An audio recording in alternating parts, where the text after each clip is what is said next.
Good morning! Or good morning. There's Mickey Mouse. And today I'm going to take a little break from the car. I don't want to work on it today for some reason. I just don't feel like it. And I'm going to work on a project I've been wanting to do for a while here. This is my very large Mickey Mouse figure that I bought on eBay. I'm not sure where he came from. Europe, but I'm not sure what he's from. He might be from a store display or something. He's quite large. See the size of my hand there? He's about, I don't know, 20 inches high. And what I've wanted to do for a while is make a fountain for outdoors, out in that corner there. And I want it to be from Sorcerer's Apprentice. So I want him to be on top of a rock, and I want him to be surrounded by the broom characters pouring the water out of the buckets. So I got the idea that I was going to make these guys here. That's what the broom's going to look like in proportion to him. And what I'm going to do is I'm going to build a skeleton inside them out of copper tubing, because it's already made to hold water. So 1/2 inch copper tube. I just soldered up this one here. So the idea is use the copper as the broom, put a T here in the middle, put the arms coming out, just put elbows for the arms, and then I will build the bottoms, the broom part, out of something. I haven't figured it out yet. I think fiberglass probably, and do some sculpting on the outside to make them a little thicker and so on. But then what the idea is, in the fountain, it's going to pump the water up through the copper tubing, down the arm, and into the buckets and pour out.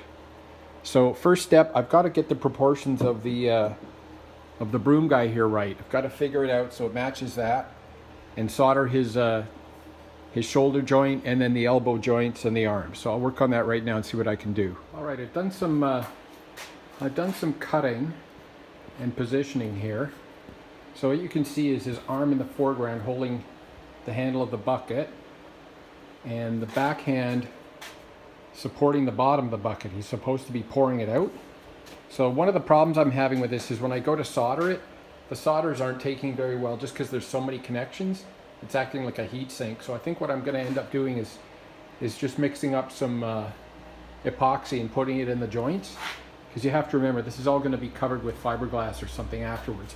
Anyways, he's starting to look like a guy holding the bucket now. So maybe I'll work on epoxying these joints together now. Like I said, I'm going to epoxy the joints together because this isn't like regular plumbing. It's not going to be under any pressure. So this is the epoxy I use, JB Weld. It's a very, very good epoxy. It's metal reinforced, and it should hold this together really well. So just got to mix up some of this and put the joints together. Okay, well that's not too bad there. I just cut out a plastic cup there to kind of get a look at how the bucket's going to look when he's dumping it. So looks pretty proportional.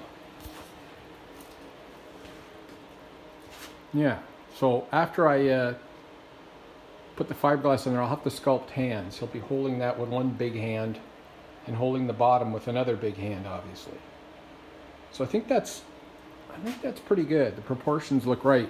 I'm just going to let the epoxy dry now. All right, I just put that black behind there to make him a little easier to see. But you can see how he's holding the bucket there. The vice grips are just holding the top on for now. But yeah, it looks like he's got some life to him. And what I'm going to try to do is make the water flow from the bottom up, out the back arm, so down this one and into the bucket when he's the fountain. I actually just found a really cool solution to filling this in. You know what that is? It's just PL adhesive. You can get this at any Home Depot or Home Hardware or whatever. I just squirted long beads of it over top of this. Long beads going up and down. And now I'm just using this stick to fill it in a little bit. You see that actually, oops, can't see that. It actually has a pretty good wood texture to it. So I'm just pulling this down a little bit with my my popsicle stick here. Look at that. That's actually really good. And when this stuff dries, it'll be pretty durable and rock hard. So I'm going to keep doing some sculpting here on this guy.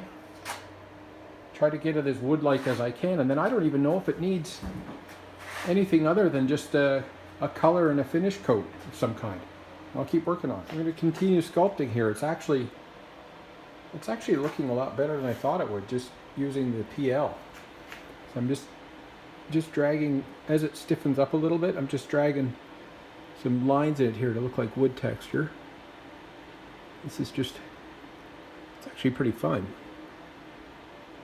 Right there, like that. And what I need to do is maybe get some shoulder joints on them there. Yeah, that's looking pretty good. Okay, well I think I got this the way I like it for a first coat anyways. I think the proportions look good. And I think the wood texture is actually pretty good. Look at that. I think once that's got the paint on it and so on, it's going to actually look pretty cool. So I'm just going to let it dry overnight and see how it does.